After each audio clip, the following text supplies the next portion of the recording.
Welcome to the Midweek Market Update, where I do a technical analysis and give you my thoughts on SPY the Qs and IWM. After that, we will be taking a brief tour through our core list of companies, and if you stick with me towards the end of today's video, I've got 4 additional trade ideas to share with you, so definitely stay tuned for that. Let's kick things off on the SPY daily time frame chart first, then we'll jump into the sectors and move through the intermarket components. Notice that we've got a breakout, finally, of the daily balance area here, all stemming from the close above 372 on Friday, which we discussed in the weekly watch list video. I want to really walk through how bullish this week's price action has been, though. It's really important to take note of this, right? On Monday, we open on the gap up, we fade to close that gap and technically get some price acceptance in the Friday range. Now, typically, failing back down into a prior day's range is seen as a bearish move. However, we've stayed well above 372 on that fade, and where did we close? Back up towards the top of this 3-day balance range, setting up a beautiful intraday breakout point. I'll show you that on the hourly chart in just a moment. The reason I bring that up is because on Tuesday, the buyers waste no time, and it's right off to the top of the weekly expected move, daily 50 SMA, completing the bullish rotation here. The reason I say completing is for 2 reasons. Not only is it the top of the weekly expected move in 50 SMA, but if we think about range rules, right, when we break out of a range, typically we look to double that range. There's your double, right? We made the move that has been completed.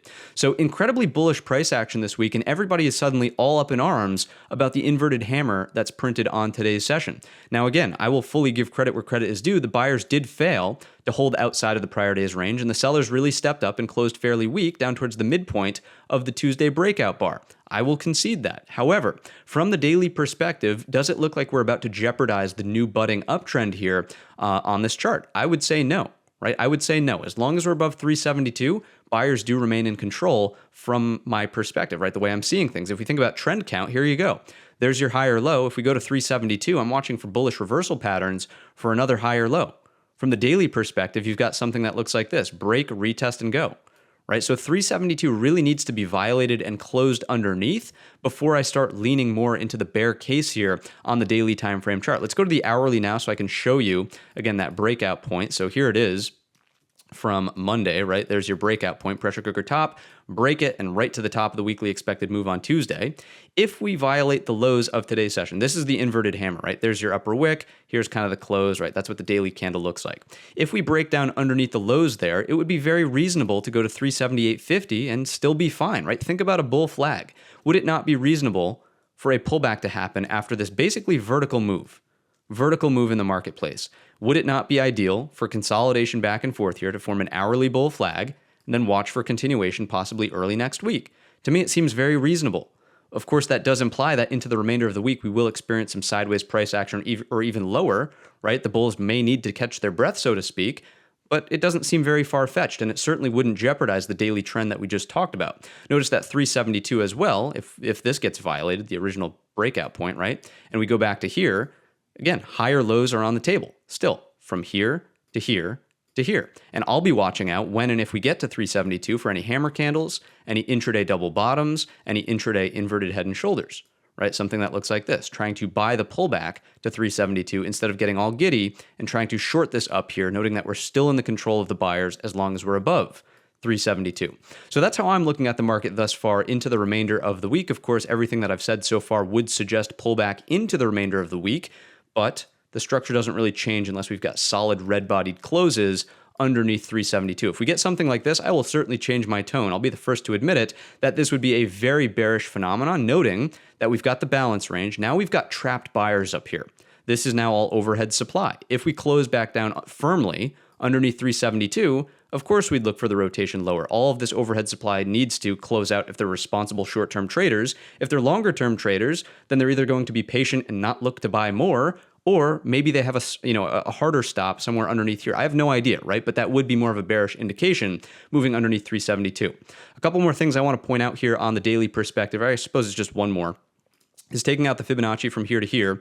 Would you look at that? I mean, just a thing of beauty. Belongs in the textbook. 38.2 retracement is right to that 372 level. So again, from this perspective, you're building out bull flag consolidation. It is a healthy pullback, and we can look for follow through into the remainder of the week. I suppose it wasn't just one last thing, because I also, we talked about higher lows, but we didn't talk about higher highs, right? So if we go here, it's the higher low, but we've already got the higher high. So the daily trend has already begun to reverse in the upward direction. Now, you could make the argument, and the market's full of just different conflicting opinions all the time. It's not to say one's right, one's wrong. They're right on different time frames ultimately. But you've got lower highs, lower highs. Is it possible that this could be a big lower high from here to here? It's certainly possible. But when looking at the short-term price action, this activity here, I would say that this is a new budding uptrend given the higher lows and now higher highs that are in place. So that's the perspective I'm coming from. If you want to argue that from here to here, it could be a lower high, absolutely. I agree with you from that perspective. It'd probably, to me, be more of a weekly sort of trend analysis for something like that. All right. I suppose last thing to say here on the daily time frame chart before continuing along is that I would not chase new money longs if we open somewhere in range here and start poking up above the top of the weekly expected move again. I don't think that that's a likely situation just based on what's going on with the Meta earnings debacle. We'll talk about that chart momentarily, but I just wouldn't chase new money longs up here towards, excuse me, the back test of 390. Right. I do think that the market is reasonably in store for a little bit of a pullback at this point in time. So that's the SPY analysis. Let's get into some supporting evidence with the sectors first. Who was leading, who was losing, where was the weight? The XLE, the energy sector, led the pack today up 0.98%. And down at the bottom of the barrel, which is not at the bottom anymore, we've got the XLC for communications down 0.75%. Shouldn't really come as much of a surprise given that Google is a big component there. And then, of course, with earnings, absolute disaster, right? In terms of the heavier weighted sectors, XLK, the tech sector, the heaviest weighted component of them all, was up 0.3%. XLF for the financial sector, second heaviest weight in our lineup, was pretty much neutral, flat, only down 0.06%. Then the XLV really keeping the S&P 500 afloat. We'll talk about that structural chart momentarily. Second heaviest weight by market cap, third in our lineup, up 0.8%. Really impressive day there in the XLV. Really an impressive week so far. Let's just dive into the structure so we can get to that sooner rather than later. Here we go. Energy is up first. Let's just get through it so we can talk about healthcare momentarily. This chart, unfortunately, does look bullish, right? We had a two-day balance here Monday and Tuesday. We break out on today's session Wednesday. Looks like we can get some continuation. There's a little bit of an upper wick on that candle, but certainly not nearly enough to fail back down into the two-day balance range. So to me, does look bullish. And as we know, this is D for defensive. We don't want it leading the pack. And unfortunately, it does look like it's starting to lead the pack back up towards those all-time highs. So not really a bullish look for the S&P 500, but contrast that with the XLV. What's going on here? Thank goodness this thing got into gear. I'm sure you could tell from the videos, getting real frustrated in this 125, 124 zone right around here. But look at the monthly range. There's your monthly range, right? We already experienced the look below and fail once. This I thought was going to be the end for the S&P 500, but honestly, we're back above. We finally resolved that 125. We're back in the monthly balance range, and we've got a significant, very, very significant higher here, right? From here to here to here. Significant higher high. So I think that the likelihood of a higher low developing in the XLV is extremely probable, right? A pullback to here, 129, coming from your prior lower high here, from there to there, seems very reasonable, and that keeps us firmly in a new uptrend on the daily, right? You've got your higher lows, and you've got your very obvious higher high. Even if we close this gap from Monday's gap up all the way down towards 127, we're still firmly above 125, and ultimately, putting in a higher low here does the same thing. Preserves the higher lows, and we could also then start gunning for the equal high.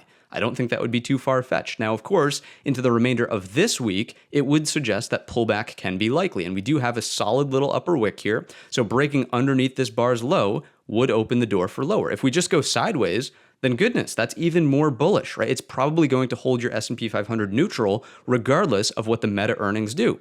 Now, granted, Apple's the heaviest weighted component in the S&P. They report on Thursday after the close.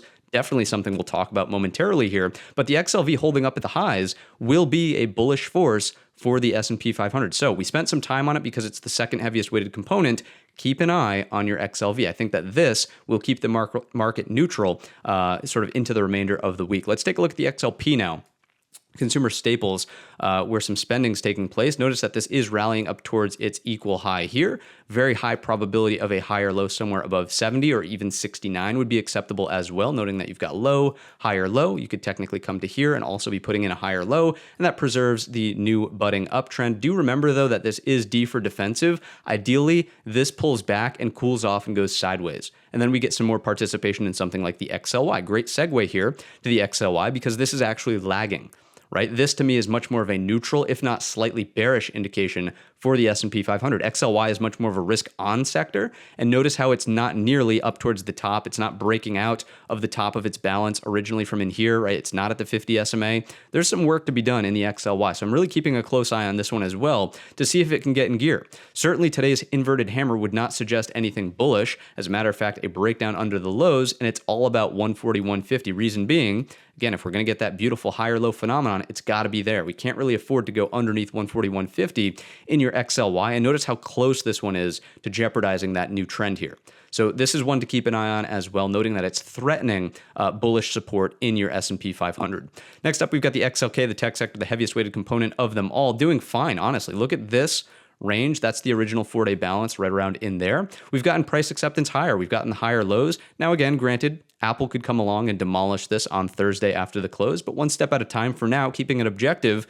Even if we pull back here, a higher low can form, above 119.75. Ideally, it happens above at 123.50, and we just kind of respect this breakout structure, but I'm not entirely convinced given today's bar, right? This one didn't even have enough strength to get up and over the prior high of day, the Tuesday high, and it did close weak underneath Tuesday's low. So a little bit more bearish here in the XLK, but I would say just as a line in the sand for the S&P 500, as long as this is above 119, I would at least be neutral. I would not be bearish in the XLK, ipso facto the S&P 500, because it's the heaviest weighted component, unless we breach 119.75. And you can see how these things add up, right? SPY would have to be under 372, XLK would have to be underneath 119.75, and then we flip our tone. Right, but as of right now, still okay. It certainly doesn't look great, but it's at least neutral, okay? Next up, XLB. We'll move a little bit more quickly through some of these lightweight sectors. I know today's a late one, so drop the keyword in the comment section if you know it. Obviously, break out of the balance, price acceptance above. It does strike me as bullish, but as we know, really, really lightweight sector. It's not going to make or break the day. I would just carry it forward as slight bullish pressure for your marketplace. XLC Communications, a little bit more of a heavier weight component. Notice that we kind of failed up and over the weekly double bottom neckline, right? That would have been 50.72. We poked above. We tried to get back above after the breakout on Tuesday, but just like the XLK, honestly, we never made it over the high, and we closed weak underneath the low and also underneath that structure. So to me, much more of a concern in the XLC. I would watch this for more bearish drag in the S&P 500. And again, this shouldn't come as much of a surprise given what happened with the Google earnings, right? So underneath this area, probably looking for lower towards that 48. And to be honest with you, I can see this. I don't know if you can see it on your screen. We're trading 48.85 by 49.70 in the pre-market. So we're already lower on the gap down based on Meta's earnings, which was an absolute disaster. Again, we'll get to that chart momentarily, but we've sort of already made the rotation, if you will. Here's the range. Look above and fail would tell us the target is the bottom of the range at 48. We've kind of hit that in the pre-market here or post-market already. So, this one will be more of a neutral for tomorrow's session. We'll see how we open around that level. If we open close enough to it, then it actually sets up a long. Believe it or not, based on inventory correction, it sets up a long. You've got tight risk reward. You can put a stop just underneath, and you're looking for the rally to close some of the gap. Even just a move back up towards this 49.20 would be a bullish look for the market on an intraday, keeping the market more neutral if something like your XLK falls apart off the inverted hammer, right? Because there's not as much of a gap there. So that's what I would watch out for in the XLC. We'll be covering it live in the pre-market live stream tomorrow morning, but regardless, continuing along, XLU for utilities, starting to get a little bit of lift, but again, after this big downdraft here, this is fine. This does strike me as a decent look for your S&P 500. As long as it's not like energy and pushing up towards these highs, all good in utilities. Next up, industrials, very similar to materials, honestly, right? So the breakout of the balance range, again, 7%, as we infamously say of the S&P 500, not going to make or break the day, but it is slight bullish pressure. On pullbacks here, you want to see it hold 90.25 or 89, right? Ideally, it's the 50 SMA here for the beautiful higher low, but if not, it's got to respect this, right? So carry that forward in industrials, real estate, trying to make a little bit of a bottom here on the double bottom pattern, getting some price acceptance above. Overall, starting to help people's net worth. Remember the net worth sort of effect here of real estate, people's home values. That's really the most important part. So if this can bounce, if people can start feeling a little bit more wealthy, maybe we get some more discretionary spending. Who knows? It's a little bit more of a far-fetched subjective take as opposed to objective based on price action. It's such a lightweight sector. It's not going to make or break the S&P one way or another if it's higher or lower back down into the balance. Of course, new lower lows, that's always something to be concerned with. So if we do make a new lower low, bearish pressure, no doubt about that, but just kind of chopping around in this range, I'm not overly concerned with real estate. Last but not least, certainly financials, right? Heavier weight sector that we need to pay attention to. Notice that this is very, very bullish in relationship to the market overall. Notice that your XLK is lagging, but the other two heavy-weighted components, XLF and XLV, are really pulling their weight. Look at the structure here, right? We've got lows, we've got higher lows, beautifully off the top of the balance prior. That makes sense. That is structurally sound. We've got high, we've got higher high, we've got higher high again. So the uptrend in financials is much more clearly defined. A pullback off of this inverted hammer, again, would not be the end of the world, noting that we've got the higher high. We can afford the higher low pullback. Ideally, we support somewhere around 3250 for a reversal that then preserves another higher low. So I really like the XLF paired with the XLV to at least keep the S&P 500 neutral, even if tech earnings from Apple primarily on Thursday are an absolute train wreck. You can see how we can build the case for a neutral S&P 500 even with bad Apple earnings, right? So that's really the reason why we went through the sectors in some detail on today's session. Let's take a look at our ratio grid now. If you don't know what this is, top right-hand corner shows you how to set it up. Here's a quick interpretation, right? Top four are the risk-on sectors.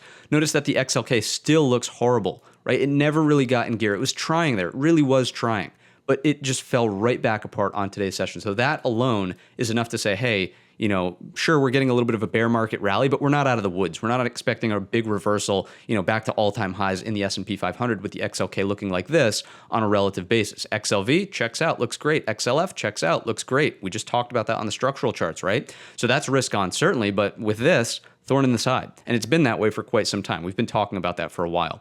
XLY is dribbling lower. We talked about the relative weakness there and how it's also a sector that you're going to want to keep a close eye on. If the market's trying to make a turn, it's got to play catch up. It's got to do it. Like, there's no ifs, ands, or buts about it. The bottom four are the risk off sectors. And what you'll notice is that energy continues to, again, be the only thorn in the side. XLP is neutral and sideways. That's a decent look.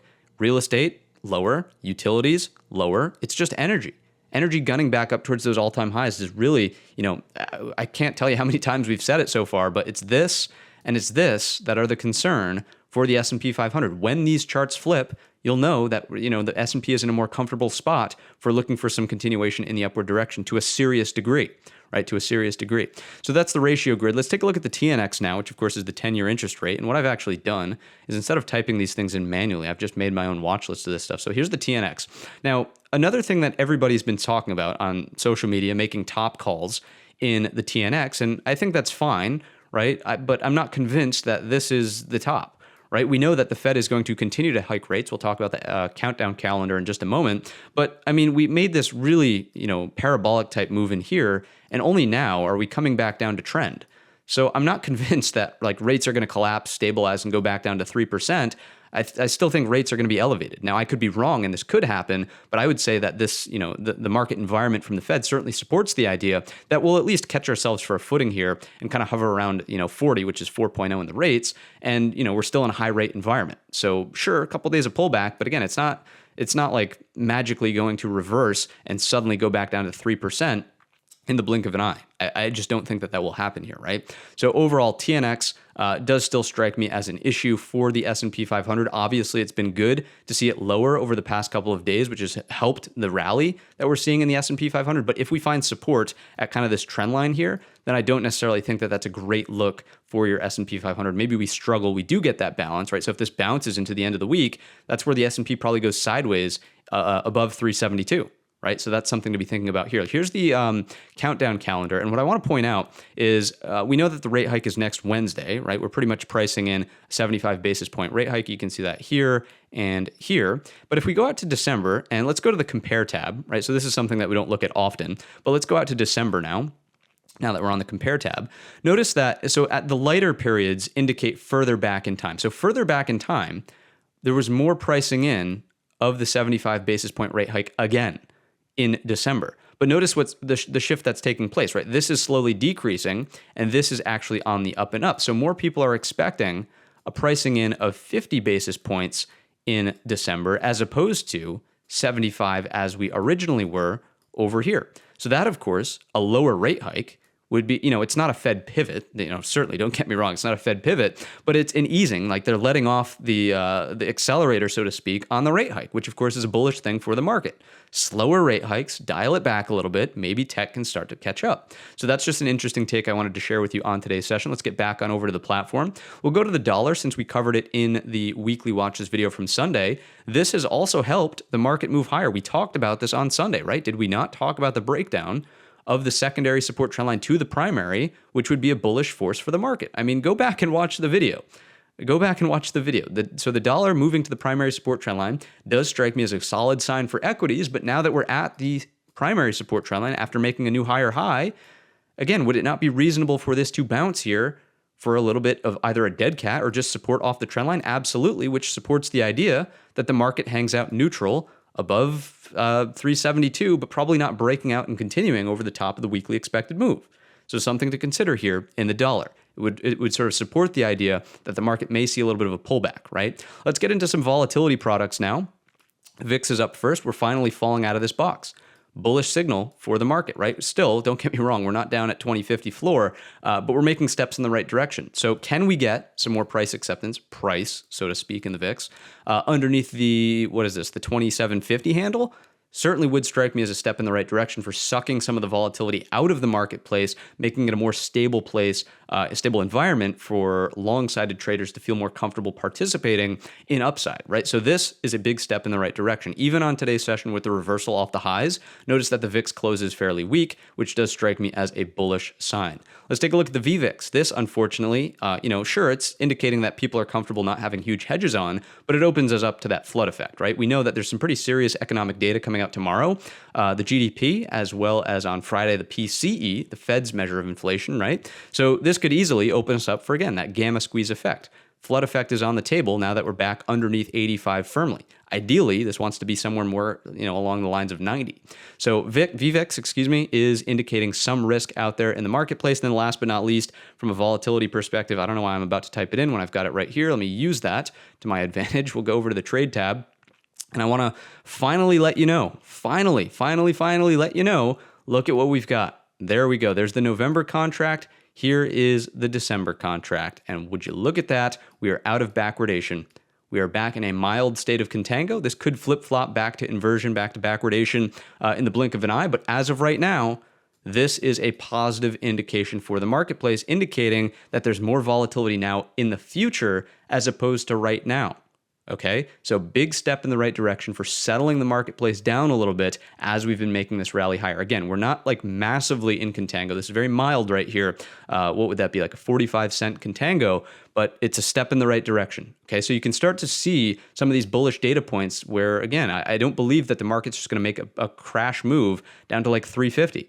Even if Apple earnings are poor, right? We've seen some of the evidence thus far in today's analysis. Let's take a look at the internals now and see what's going on from this perspective. I know it's late night, night owls. Let me know in the comments section if you're here and tuned in with me.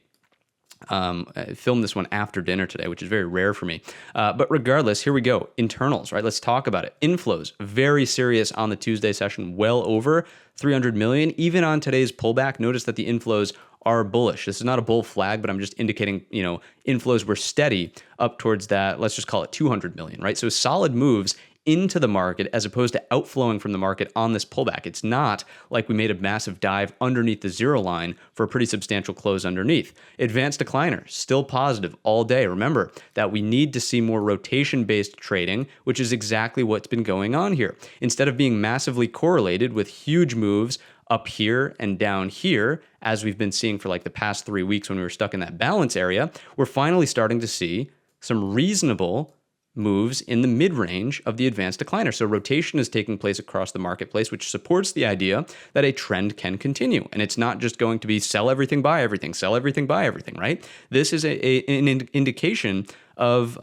continuation or just trend continuation, right? Ticks also supporting bullish across the board. Monday, consolidation day. Tuesday, even with the bearish reversal off the highs, hardly gets negative on the cumulative into the close. Again, just a bullish data point in my estimation. Here we go. Last but not least for the S&P 500 is the ES on a market profile chart. If you don't know what this video is, top right-hand corner. And I've also got a tutorial on internals for you. I'll link that one When we move back over to the other screen, I'll put it in the top right. But for now, what I would point out here is just an early breakdown signal to watch. And again, why I think the market could see pullback underneath the prior low of day is look at the single prints underneath here, right?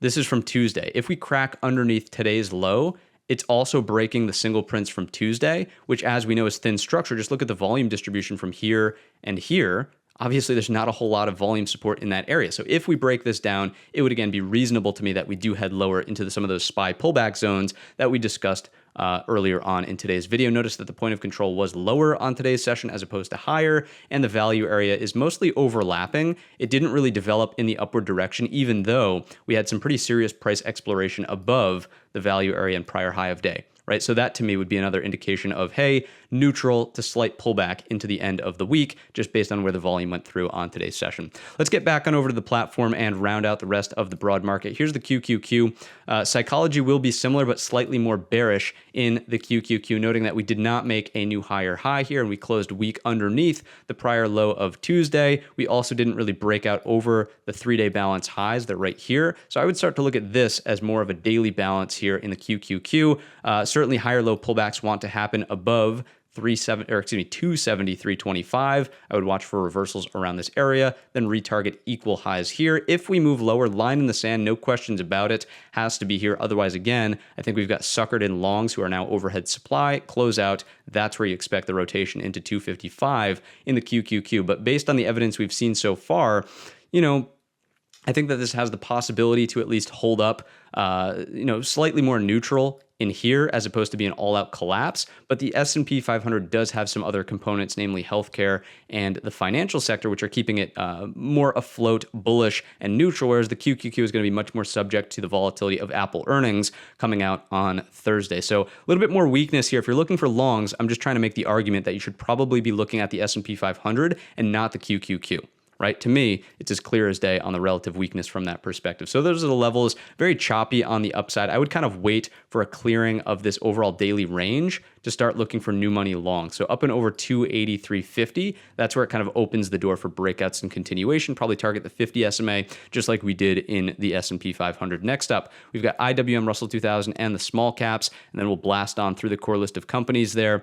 What do we see here? Firmly breaking out of the balance area, big inverted hammer outside of the weekly expected move, big new higher high, closing above the prior day's high as well. So to me, very bullish in the IWM. This, of course, has been acting as a leading indicator as of recently, never made the new lower low from here to here. And of course, it's the one that broke out the firmest, the most bullish on today's session. So to me, pullbacks want to hold 177. You could clearly make the argument that that's just a break, retest, and possibly bull flag up here. Break, retest, and go, right? So that's what you're watching, 177. Underneath that, again, your line in the sand, no questions about it, is 173. Must hold, because then you've got higher low phenomenon like this. Right, so bullish in the IWM, probably even more so than your S&P 500. Those are the numbers that I would focus on the pullbacks. Again, pushing your luck up here, looking for new money longs around these highs without seeing a pullback first. So I would not be an advocate for new money longs over like 180.75 or the high of day. I think you're kind of chasing it at this point in time in IWM. Let's get through the core list of companies now, then I'll send you on your way with those 3 trade ideas. So Apple, obviously earnings Thursday after the close. Anything I say here can go out the window when they report, but for tomorrow, I would just, make note of the fact that we've got a nice hold of 148.75 on today's session. Notice the lower wick there supporting off of that zone. So to me, watching bull flag consolidation and a possible breakout. So 2-day high break tomorrow would be interesting in Apple for continuation to the upside. We would have to clear that 50 SMA on the daily time frame chart, but getting over this level right here does open the door for higher. Bump in the road around 154, but a much firmer reversal point here around 157.25. If we do continue to pull back, shorts are on the table, but only if we get price acceptance underneath 146.50, right? That's your look above and fail. Target the midpoint of the range first here. Again, earnings Thursday after the close. Anything I just said there can go out the window depending on how they report. Here's Netflix, leaving it zoomed out so you can see the gap from here to here. Still chugging along to the upside. Remember, guys, that this was an 80-point gap. You didn't have to be the first one in the door. Beautiful breakout of the 2-day balance. Nice flag was put into place. Quite simple now. Let's go to the hourly chart. Again, this is clear as day. Look at what you want to see happen here. Ideally, in a picture-perfect world, we hold on to 295.65, flag again and continue the breakout for the gap close over 305.62, gets you closer to 332.67. There's still 30 roughly points of gap overhead to be trading for. Plenty of range in Netflix. If it does start breaking down, you don't really want to see it back down underneath 280 at this point in time. That's the original 2-day balance from the gap up. I would want to see, on a worst case scenario, a higher low be put in there, even though we've already seen it on the Friday of last week's session, holding up beautifully there. So to me, don't really want to see it do this, but that is your line in the sand, 280 inside of Netflix. I'm rambling now, so let's try to speed it up through Tesla. We're on the hourly chart. Let's go daily. Balance area here, trying to break out overhead. It's got to hold up above 222.25. If we can do that, looking for rotations into these upper targets here, 234, 241 are your upper levels. And then ultimately, way out there in time is the gap fill overhead, but that's a little bit of a stretch. Looking at this as a weekly double bottom, price acceptance as we close out this week, as long as we're above 222.25, I think that that's a bullish step in the right direction for Tesla. Failing back down underneath obviously triggers your look above and fail, right? Look above and fail means target the bottom end of the range here. So I would say underneath the low of today's session, that's your short to start looking for 205.25 into the remainder of the week on that particular pattern. But so far, so good, holding up outside. Google is up next. Terrible move based on earnings, right? So to me, this is a short. Right, this is clearly a short. You've got this balance range, look above and fail. Not only did we go to the bottom of the range, but we did get the intraday bounce, right? There was some intraday inventory correction, if you will, and we talked about that in the pre-market stream, but look at how we've closed. Everybody sold it into the close, and we actually, made a closing low outside of the bottom of the balance. So looking for some follow through in the downward direction. It could be a balanced day tomorrow and then break down early next week, something that looks like this. So give it a little bit of time, but more price acceptance underneath 96.25. Looking for bearish outcomes here inside of Google, no doubt about it. If we rotate back above 96.25, obviously your trade is all about the gap fill overhead. So here, okay, consolidation and then a break over 98.30, fills up towards 103. That would be the bullish look. Meta. Let's talk about Meta, especially what's going on in the post market here. Oops, I just realized that changed tickers as well. Look at this. I mean, just an absolute train wreck. Absolute train wreck. And I suppose that could have been seen based on the Snapchat earnings. That's usually how these things go. But Meta falling off of a cliff, opening underneath all of the levels we had to the downside. Oh, sorry, not all of them. We've got one more. Would you look at that? 98 to the downside. Very interesting how 114.50 was the initial move. And then from there, we continued to dribble lower. So I'm not even going to make any stabs at analysis on this Meta chart. I think the gap is so large at this point in time, it will be very difficult to trade on tomorrow's session. Think about this. You've got all overhead supply looking to sell this thing on the open. You've got everybody looking to buy this thing on the open, thinking it's the deal of a century and it's on sale. I just don't think that Meta is a trade for tomorrow. If anything, I would say it's possible for some sort of gap fill to start to unfold. I really wouldn't be pushing it short here on these massive gap down levels inside of Meta. So we'll leave it at that. I just wanted to illustrate absolutely horrendous. Probably stay away. There's much better trades to be looking at, namely, even just in the indexes, right? Watch your SPY over Meta. That's what I would say for tomorrow's session. Let's take a look at the regular hourly chart here, and we'll go back to NVIDIA. Very odd how Thinkorswim does that, and you can't just change without changing the tickers as well. But here we are. Nonetheless, let's maximize. Good. All right, and getting back down to business in NVIDIA, what do you see here? Certainly a 2-day balance in place. Inverted hammer, yes. However, we're just kind of hanging out in the 2-day balance range. So I would say patience in this one. Long over the top for the move overhead, or short underneath the lows for the move down below. It's as simple as that inside of NVIDIA. I wouldn't really, intraday scalps, fine, but if you've got a longer time frame bias, probably don't be married to any direction in this overall zone here. Technically, we're still kind of experiencing this phenomenon with lower highs, but from here to here to here, and kind of like this look as well, like hourly chart, clearly in an uptrend. So today's inverted hammer certainly would suggest lower underneath the lows would be favored, but be open to anything kind of in this opportunity, long over the top, short underneath the lows. All right, next up, Microsoft. A little bit of recovery from the earnings gap down, but ultimately closing right back down on the opening print, not doing anything all that impressive on today's session. I would look at this as a big failure to accept back inside of this range, right? We did rally and get into it. No price acceptance there, closing weak underneath, really more of a bearish signal than a bullish one by, clear, obvious metrics here, failing into that range. So looking for continuation to the downside, possibly into 224, underneath the low of the inverted hammer. If it does want to rotate back higher, it's going to be pretty difficult to trade that given what we've experienced on today's session. Hourly chart, just for some clarity here, again, notice that we did print an hourly indecisive doji there, looking like price digestion at the highs, complete collapse afterwards, and then again, look at the inverted hammer, the green one right there, indicating a failed backtest of that 235.10 bottom of the balance from there, the nail in the coffin in my estimation. So really more of a bearish look here in Microsoft than anything else. Amazon, last but not least, the mini beast. Thursday earnings as well, just like Apple.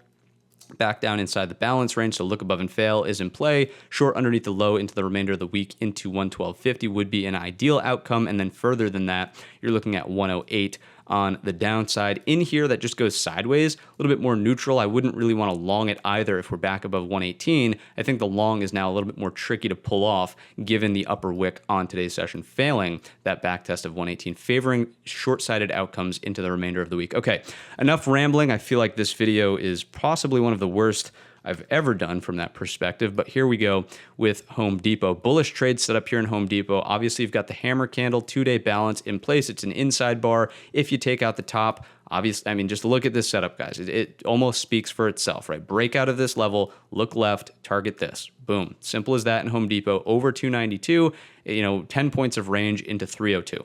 So to me, great long setup if the market wants to cooperate and move higher into the remainder of the week. Home Depot, bullish setup, not interested underneath the low. To me, that's just chopping around in the balance here. I wouldn't even look at it as a short, right? So long opportunity for the breakout in Home Depot. Next up, we've got CRWD. What's going on in CrowdStrike? Reason that we picked this one up, of course, if we just clear this drawing setup, is we've got the inverted hammer, but more importantly, it's an outside inverted hammer. So we looked above the prior high of day, and then where do we close back inside this point and right above this prior breakout point, right? So this technically could have been a higher low double bottom, and if we violate that low, it's also a violation of the neckline of that pattern. So underneath 157.50, look to rotate back down towards these lows. It's probably a day trade. You need tighter risk reward. You can't put a stop here, enter here, and target this. That's, of course, inverted, so it needs a day trade setup only, but short underneath that low does look reasonable for rotation into 151.70. If you're a swing trader and you want to hold towards the pivot low there, 145,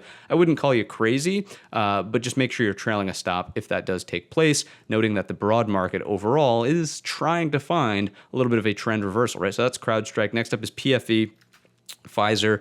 What's going on in this one? Similar look to CrowdStrike. However, we didn't close inside the 2-day balance. So instead, if this is going to be a look above and fail, that's where we rotate underneath the lows. So really the hourly chart is more appropriate for this one. Notice that you've got very clean right here, right? That's kind of that 2-day range. If we can start closing hourly bars underneath 46.80, roughly, that's where you get the rotation here. So again, needs an intraday setup for a tight risk reward setup. You've got to stop there, enter here, retarget these lows. That makes sense to me from the daily perspective and the big inverted hammer that printed on the breakout of the 2-day range. So looking for the look above and fail, bearish trade here inside of Pfizer, and earnings are still around the corner. We know the XLV healthcare sector could use a pullback as well. Last but not least, DOCU, DocuSign, is our last trade idea. And this one is also a bearish setup for a rotation lower on the pullback underneath the inverted hammer low. If we go to the hourly time frame chart, inverted hammer here at the top of the range. Whoa, that's way too zoomed in. Apologies for that. So underneath here, just look for the rotation there. Again, needs an intraday setup, so you can use a tight stop, something that does this. But overall, that is the look based on the daily time frame chart, really failing to get above this higher low double bottom neckline. Think about it like this. That upper wick technically broke Tuesday's high of day. Why did the buyers not step in? The weekly buyers watching the pattern, the daily buyers watching this is kind of like a flag setup. Why did they not step in and push prices higher? To me, it's an indication of weakness. Obviously, the sellers closed it weak, so watching for the downside swing into this set of lows here, 45.79. That is what I've got for you on today's video. I know it's a late one. I know it's a rambling one. I probably said sorry too many times, so I take it back. I'm not sorry, but I do wish everybody a green trading week. If you enjoyed the video or learned anything new, let me know down below in the comment section or by giving the video a thumbs up. Don't forget, we'll be live at 8:15 tomorrow morning for the GDP numbers. And with that being said, I do sincerely hope everybody has a green rest of the trading week.